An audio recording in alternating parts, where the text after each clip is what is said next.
Bonsoir, bienvenue à ce partage des prières. Bien oui, c'est Pasteur Raymond, content de vous voir encore pour un temps de prière tous ensemble. Et sans plus tarder, avant d'aller à la prière, comme on fait, comme on a l'habitude de faire, c'est une bonne habitude, de prendre un peu de temps pour s'emmener dans une pensée. Et Dieu a mis une pensée sur mon cœur ce soir et c'est celle-ci. Le titre, ça va être « Tu vaux plus que tu ne le crois ». Tu vaux plus que tu ne le crois.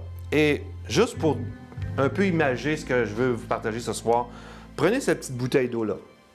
Bien ordinaire, bouteille d'eau que tout le monde connaît, qu'on a tous assez souvent. Eh bien, dans un supermarché ou à l'épicerie, environ, là, je peux me tromper, là, mais environ, cette bouteille-là vaut à peu près 50 sous. Tu vas prendre cette bouteille-là, si on va dans un restaurant chic, eh bien, ou un hôtel, bien, cette bouteille-là va avoir une valeur peut-être de 3 $. Vous voyez, la valeur a changé. Maintenant, si tu vas dans un aéroport ou dans un avion, bien, cette bouteille-là peut aller jusqu'à 5 $. Et je vais aller plus loin. Si tu vas au Centre Bell voir un match des Canadiens, je peux te dire que cette bouteille-là, elle a toute une valeur. Elle vaut un autre prix. Mais tout ça pour vous dire que c'est la même bouteille, hein? La même marque. La seule chose qui différencie cette bouteille-là, c'est l'endroit. D'accord? Vous êtes d'accord avec moi? Donc, chaque endroit donne une valeur différente à cette bouteille-là. Et je me pose la question ce soir, quelle valeur a ma vie? Quelle valeur a notre vie? Hein? Tout dépendant d'où ce qu'on est. Et je suis certain que vous avez déjà entendu cette expression-là au travail, au bureau, je ne sais pas. Mais moi, je sais qu'à l'usine, quand je travaillais, souvent le matin, on rentrait et j'avais une jeune femme qui était vraiment gentille, mais elle était bougonneuse. Tu sais, des fois, elle filait bougon, hein, puis ça nous arrive des fois de filer là. Bon, elle ne tente pas trop ce matin de travailler. Et elle disait toujours, « Ah, on est juste des numéros ici. » Et moi, je lui disais, « Tu as vraiment raison, on est juste des numéros. » Et puis je rajoutais, puis moi, tu sais-tu quel numéro je suis? Numéro 1. Elle partait à rire, je mettais un peu de sourire, je changeais son attitude, mais elle, ça la faisait toujours rire. « Ah, toi, t'es drôle. » Puis je suis le numéro 1. Mais quand même, hein? Vous savez, sous le regard des gens ou de chaque personne, les gens ont une valeur différente. Hein? Soyons honnêtes. Des fois, on voit des gens là à la rue, on voit des gens qu'on ne connaît pas, puis des fois, on porte sur un jugement où il y a une valeur différente. Et quelle valeur a ma vie, hein? Ta vie? Bien, c'est sûr qu'aux yeux de ton épouse, de ton époux, de ma femme, de mes enfants, de vos enfants, de nos proches, on a quand même une certaine importance. Mais pour un étranger, quelqu'un qui vit en France, en Asie, en Russie, peu importe, pas la même valeur, hein? On est des étrangers, ils ne nous connaissent pas, on n'a pas la même valeur. Et vous savez, nous, les êtres humains, comme je viens de dire, on juge un peu, et même beaucoup, et on donne de la valeur, et on fait même des fois du favoritisme. Hein? Les chouchous, le favoritisme. Vous savez, dans les Actes des Apôtres, Pierre, à un moment donné, il a monté sur le toit de la maison pour prier. Il est en train de prier, et il a eu une vision, il y a comme une nappe qui est descendue, puis il avait faim, c'était celui-là du dîner. La nappe est descendue, puis il y avait des aliments pour manger, mais des aliments impurs. Je ne rentrerai pas dans les détails, mais c'était tous des aliments impurs pour cette époque-là, pour les Juifs. Fait que la voix lui dit « Allez, mange ». Et là, Pierre va dire « Je ne mangerai pas quelque chose qui est impur ». Et la voix va lui dire, ne regarde pas impur ce que Dieu voit pur, ou ne regarde pas comme Dieu regarde. Hein? Ton regard puis le regard que Dieu a, c'est pas pareil. Et ça dit, il y a des hommes qui vont frapper à la porte, suis-les. Tout ça pour vous dire que Pierre, il a la vision de ça, mais il ne comprend pas trop. Mais il va se rendre chez Corneille, un centenier qui était d'une cohorte italienne, donc il ne devait pas être juif. Mais il va arriver là, puis il va leur parler de Dieu. Et là, il va voir que Dieu bénit Corneille, bénit sa famille, parce qu'il va avoir une manifestation de Dieu. Il va voir que Dieu agit. Et là, voici ce qu'il va dire dans Acte 10, 34. Très important. Alors, Pierre prit la parole, il dit, « En vérité, je reconnais que Dieu ne fait pas de favoritisme. » Vous savez, Pierre avait un regard différent sur les non-juifs, mais là, il voit que Dieu ne fait pas de favoritisme. Et savez-vous, c'est Pierre qui dit ça. C'est Pierre qui dit ça. Et vous savez, Pierre, si on regarde comme il faut son histoire, on sait que c'est lui qui a renié 3 fois Jésus. Wow! 3 fois. Et pourtant, quand Jésus est mort et ressuscité et qu'il va aller vers Pierre, il va demander à Pierre, « Pierre, m'aimes-tu? » Et Pierre va dire, « Oui, je t'aime, Seigneur. » Il va dire, « Paix mes agneaux. » Il va revenir et dire, « Pierre, m'aimes-tu? »« Oui, Seigneur, je t'aime. Paix mes brebis. » Et comme ça, une autre fois. Tout ça pour nous montrer que Jésus, malgré que Pierre le reniait, Bien, Jésus n'avait pas dénigré Pierre, ne l'avait pas abaissé. Il n'a pas amené un jugement. Il a gardé la même valeur que Pierre avait à ses yeux avant. Parce que Dieu, lui, il ne nous juge pas selon nos critères. Dieu avait un plan précis. Et Jésus avait un plan précis. Il n'a pas jugé Pierre, il n'a pas dénigré. Et moi, être honnête avec vous, si moi, j'avais eu à choisir un disciple parmi tous les disciples pour annoncer la bonne nouvelle, pour être le premier prédicateur de l'Évangile, j'aurais pris Jean, l'apôtre de l'amour. J'aurais pas pris Pierre. Vous voyez, déjà là, j'avais déjà une valeur différente. Ah, Pierre, bien fin, mais il se met les pieds dans les plats souvent. Ah, Jean, c'est l'apôtre de l'amour. Donc, vous voyez, on porte, des fois, on met une valeur, des fois, sur les choses par rapport à notre position. Mais à la position de Dieu, c'est différent. Parce que, premièrement, Dieu nous voit comme étant quelque chose de précieux. Parce que, vous savez, un artiste, un peintre, un sculpteur, quand il crée une œuvre, bien, cette œuvre-là, elle a une très grande importance pour lui parce que c'est lui qui l'a fait. Ça lui appartient. Il a mis tout son temps, il a mis tout son amour, il a dépensé de l'énergie pour cette œuvre-là et elle a du prix à ses yeux. Elle a une grande valeur. Et ce soir, je peux te dire que nous avons une grande valeur aux yeux de Dieu. Je vais faire encore un test avec vous ce soir, juste pour démontrer cet effet-là qu'on peut mettre une valeur sur quelque chose par nos propres regards sans savoir vraiment la valeur de la chose. Et vous savez, Picasso, quand il était vivant, il a fait plein de choses. Puis quand il est mort, tout a pris une valeur encore plus grande. Et je vais vous montrer une image, puis je vais vous demander de me dire quelle valeur a cette toile-là de Picasso. Et je vous le dis, c'est vraiment une vraie toile de Picasso. C'est pas mes enfants qui ont fait ça, c'est pas des petits-enfants. Mettez un prix sur cette toile. Il y a toutes sortes de prix qui vous viennent à l'esprit. Eh bien, imaginez-vous qu'aux enchères, en 2015, cette toile-là a battu tous les records pour une vente d'un tableau de Picasso. Et imaginez, elle s'est vendue à 179,4 millions de dollars. Wow! Quelque chose, hein? C'est de l'argent, ça. Mais sache que Dieu nous a créés, toi et moi.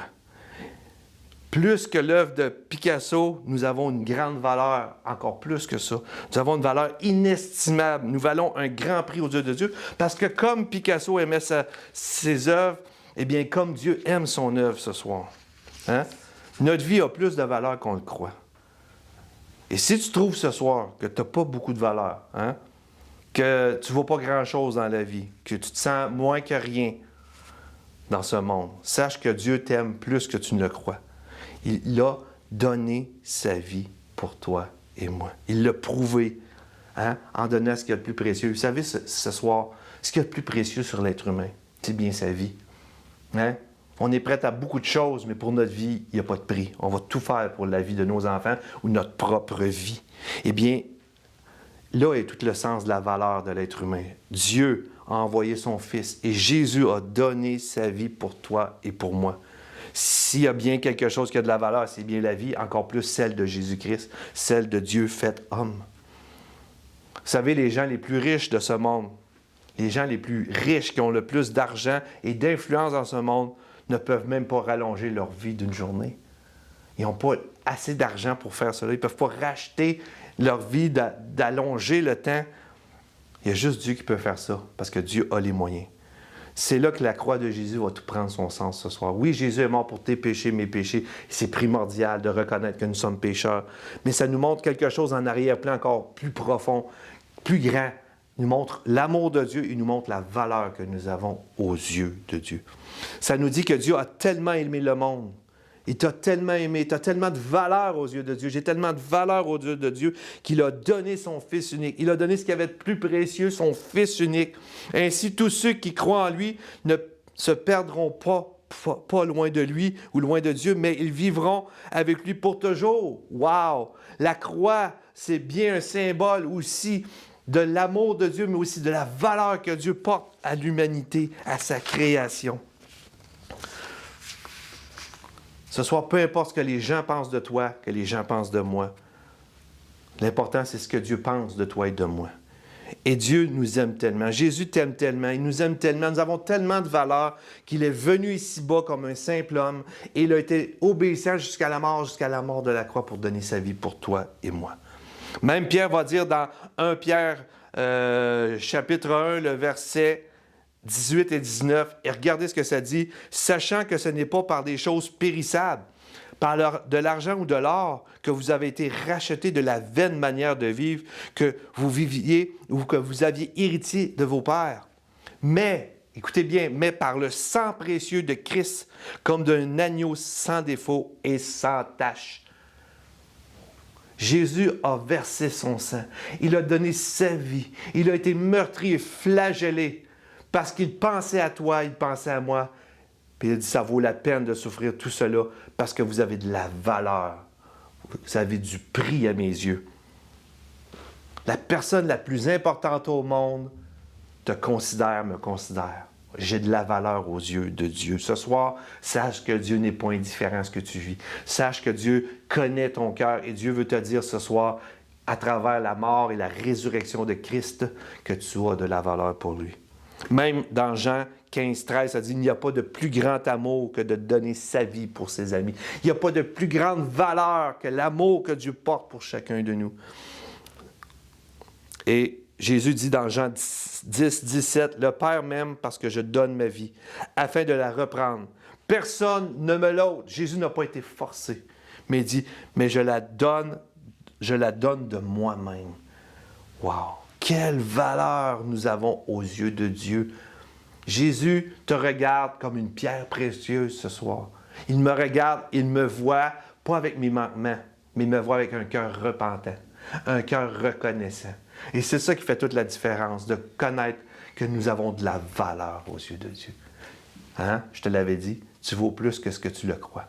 Et avant d'aller dans un temps de prière, on va entendre ce chant. Écoutez bien les paroles parce qu'ils vont vraiment bien avec ce que je viens de partager, que nous avons de la valeur, que ce n'est pas nos pensées qui déterminent ou les yeux des autres qui déterminent la valeur que nous avons, mais c'est comment Dieu nous voit. Et Dieu nous voit avec des yeux d'un Père plein d'amour et de tendresse. Et vos enfants, ils ont de la valeur pour vous? Eh bien, c'est de même que Dieu vous voit et nous voit. Bon temps de prière, que Dieu vous garde. À la prochaine.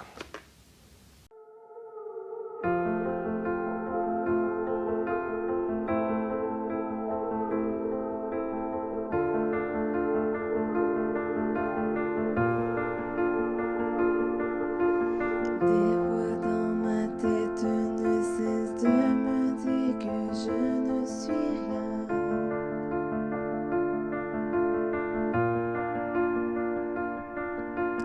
Tous ces mensonges m'amènent à croire que je n'y arriverai pas.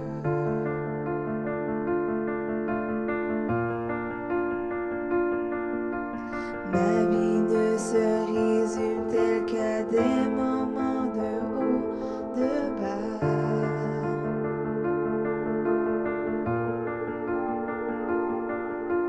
Rappelle-moi encore qui je suis, Père, tu sais que j'en ai besoin.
je dépose à tes pieds.